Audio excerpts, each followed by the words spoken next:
Channel में आपका स्वागत है। देशभक्तों, आज हम युद्ध के मनोवैज्ञानिक खेल में उतरेंगे, वह मौन युद्ध क्षेत्र जहां एक भी गोली चलाए बिना जीत हासिल की जाती है।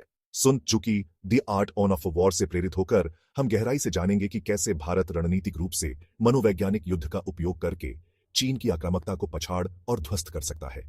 यह केवल युद्ध जीतने के बारे में नहीं है, यह हमारे प्रभुत्व, हमारे धैर्य और अपनी मातृभूमि की रक्षा के लिए हमारी अटूट प्रतिबद्धता का दावा करने के बारे में है। हम किसी भी चुनौती का सामना करेंगे साहस और रणनीतिक प्रतिभा के साथ। अपनी सीट बेल्ट बांध लें, क्योंकि हम मनोवैज्ञानिक युद्ध के केंद्र में एक रोमांचक यात्रा शुरू करने वाले हैं, जहां भारत न केवल युद्ध के मैदान में बल्कि हमारे दुश्मनों के मन में भी विजयी होता है। हमारा पहला वार, उनके हौसले तोड़ दो। कल्पना कीजिए, भारत की हर जीत, हमारे सैनिकों की बहादुरी का हर कार्य, हर एयरवेव, इंटरनेट के हर कोने पर प्रसारित, हर चीनी नागरिक के घरों तक पहुंच रहा है। हम उनकी इंद्रियों को भारत की बढ़ती शक्ति के अकाट्य प्रमाण से भर देंगे। अखबारों में हमारे सैन्य कौशल की सुर्खियां होंगी, सोशल मीडिया हमारी उपलब्धियों से गूंज उठेगा और टेलीविजन स्क्रीन्स दुनिया को भारत के अटूट संकल्प को दिखाएंगे। सुन त्सु ने कहा था, सारा युद्ध छल पर आधारित है। हम इस कला में माहिर हो जाएंगे, रणनीतिक भ्रमों का जाल बुनना। कल्पना कीजिए, उनकी सीमाओं के पास ट्रूप मूवमेंट्स, भूतों का पीछा करते हुए कीमती संसाधनों को बर्बाद करना। हम झूठी योजनाओं को लीक करेंगे और देखेंगे कि वे उन खतरों का मुकाबला करने के लिए कैसे हाथापाई करते हैं। उनकी खुफिया एजेंसियां संदेह के समुद्र में डूब जाएंगी, कल्पना से सच्चाई को पहचानने में असमर्थ। हमारा हर कदम कैलकुलेटेड एम्बिग्युइटी में डूबा रहेगा। उन्हें अनुमान लगाते रहना। उनके एनालिस्ट्स ओवर टाइम काम कर रहे होंगे, उनके नेता परछाइयों और फुसफुसाहट के आधार पर निर्णय ले रहे होंगे। मनोवैज्ञानिक दबाव बहुत अधिक होगा। अज्ञात का निरंतर भय उनके संकल्प को कुतरता है, जबकि वे भूतों का पीछा करने में व्यस्त हैं। हम अपनी असली चाल चल रहे होंगे, सटीकता और ताकत के साथ उनकी कमजोरियों के दिल पर प्रहार करना। हर राष्ट्र की अपनी दरारें होती हैं, उसके अपने आंतरिक संघर्ष होते हैं, और चीन अपने सभी दंभों के लिए अलग नहीं है। हम इन विदरों का फायदा उठाने में माहिर हो जाएंगे, अंतरालों को तब तक चौड़ा करते रहेंगे जब तक कि उनकी एकता का दिखावा चूर चूर न हो जाए। इसके बारे में सोचो, उनकी आर्थिक असमानताएं, उनकी सामाजिक अशांति, उनकी दबी हुई आवाजें स्वतंत्रता के लिए तरस रही हैं। हम चीन के भीतर असंतोष की आवाजों को बढ़ाएंगे, उनकी शिकायतों को वैश्विक मंच पर सुने जाने के लिए एक मंच प्रदान करेंगे। हम उनके शासन के पाखंड को उजागर करते हुए दबे कुचले लोगों की दुर्दशा को उजागर करेंगे। समाचार रिपोर्टों, वृत्तचित्रों और सोशल मीडिया अभियानों की एक निरंतर धारा की कल्पना करो, जो उइगरों, तिब्बतियों, स्वतंत्रता के लिए तरस रहे लोकतंत्र समर्थक कार्यकर्ताओं के संघर्षों को प्रदर्शित करती है। यह केवल युद्ध जीतने के बारे में नहीं है, यह न्याय के पक्ष में खड़े होने, आवाजहीनों को आवाज देने के बारे में है। Chapter 4, cyber onslaught. 21वीं सदी का युद्ध क्षेत्र डिजिटल रेल्म में फैला हुआ है। यहाँ वंस एंड जीरोस की दुनिया में हम साइबर ऑनस्लॉट करेंगे। कल्पना कीजिए कि उनके संचार नेटवर्क और क्रिटिकल इंफ्रास्ट्रक्चर ठप हो रहे हैं। यही साइबर युद्ध की ताकत है, एक मौन अदृश्य प्रहार। हमारे कुशल हैकर्स उनके सिस्टम में घुसपैठ करेंगे। हम डिसइंफॉर्मेशन फैलाएंगे, उनकी प्रचार मशीन को उनके खिलाफ कर देंगे। कल्पना कीजिए कि उन सुर्खियों को पढ़कर जागना जो उनके आख्यान का खंडन करती है।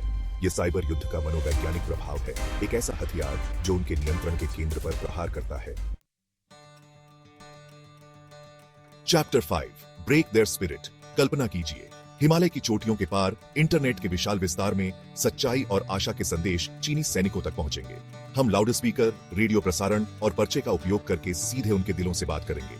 हम उन्हें उनके मिशन की निरर्थकता और अपरिहार्य हार के बारे में बताएंगे। हम उनकी मानवता से अपील करेंगे, उन्हें याद दिलाते हुए कि वे परिवारों, सपनों और आकांक्षाओं वाले व्यक्ति हैं। अगर वे हथियार डाल देते हैं तो हम उनके साथ मानवीय व्यवहार का वादा करेंगे।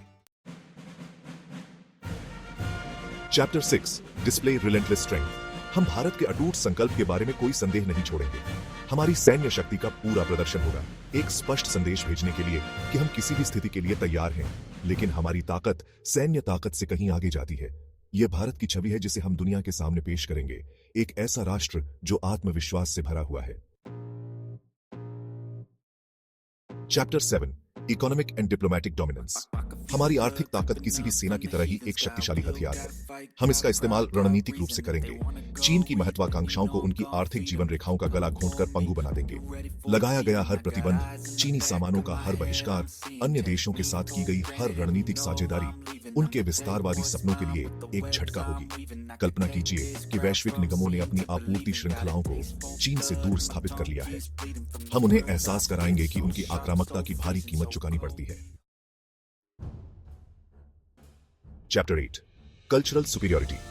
भारत की सांस्कृतिक विरासत ज्ञान, करुणा और लचीलापन का खजाना है, जो चीन द्वारा एस्पाउस भौतिकवादी, सत्तावादी मूल्यों के विपरीत है। हम दुनिया भर में दिल और दिमाग जीतने के लिए इस सॉफ्ट पावर का लाभ उठाएंगे, भारत के असली सार को प्रदर्शित करेंगे। शांति, विविधता और आध्यात्मिक ज्ञान की भूमि। भारतीय कला, संगीत, नृत्य और साहित्य का जश्न मनाते हुए एक वैश्विक अभियान की कल्पना करो। योग और ध्यान केंद्र दुनिया भर में हमारे प्राचीन ज्ञान का प्रसार कर रहे हैं। बॉलीवुड फिल्में अपनी जीवंत कहानी के साथ दर्शकों को मंत्रमुग्ध कर लेती हैं। हम सांस्कृतिक आदान प्रदान, शैक्षणिक सहयोग और लोगों से लोगों के बीच की पहल में शामिल होंगे, जो हमारे साझा मूल्यों और आकांक्षाओं को उजागर करते हैं। दुनिया हमारे आतिथ्य की गर्मजोशी, हमारी दार्शनिक परंपराओं की गहराई, हमारी कलात्मक अभिव्यक्तियों की समृद्धि को देखेगी। ओत्रो India's triumph, a new dawn. तो यह रहा देशभक्तों, रणनीतिक सोच की शक्ति की एक झलक। विश्व मंच पर भारत के सही स्थान को सुनिश्चित करने के लिए हमारी राष्ट्रीय शक्ति के हर पहलू, सैन्य, आर्थिक, राजनयिक और सांस्कृतिक का लाभ उठाने की।